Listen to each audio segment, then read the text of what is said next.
Hello everyone, it's Magicka ESO here with a new video regarding the new combat changes coming with the Lost Depth update 35 to the Elder Scrolls Online.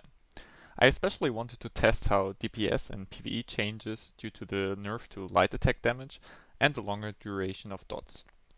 Therefore I slapped the build on my Magicka Nightblade on live, which you can see at the moment, and used the same build on PTS to compare not only possible DPS differences, but as well how much percent of the DPS, for example light attacks, will do after the nerf.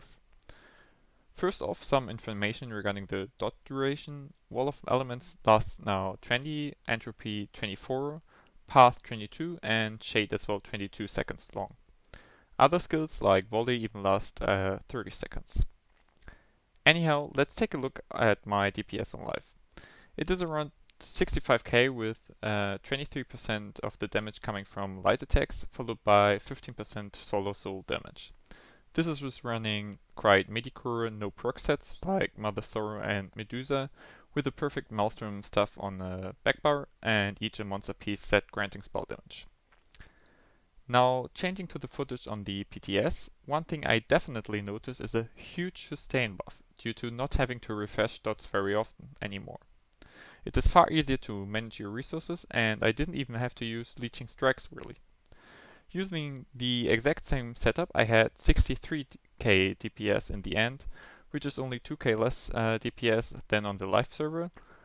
But a marginal difference is that some of my gear isn't golded on live, but most importantly, the target dummy actually provides more buffs on the PTS, which increases the DPS there as well. So in the end, I would say there's around a 10% DPS loss, I would guess. Light attacks only do 16% of the damage anymore, while Swallow Soul as spammable gains some percent. Anyhow, Nightblade actually got some buff with Killer's Blade doing more damage now than Impale, and Surprise Attack always critting from an enemy's flank, meaning that Nightblade might end up losing less DPS than other classes. I didn't test the other classes myself, but others tell that especially Wardens and Sorks are being gutted the most. But don't forget, this is the first PTS week, so there will be for sure still many changes to come. And I just started testing, so obviously it's not everything tested perfectly yet. And how do you feel about these changes? Do you think longer lasting dots and less light attack damage are a good thing, or not? Just write it in the comments, looking forward to a great discussion there.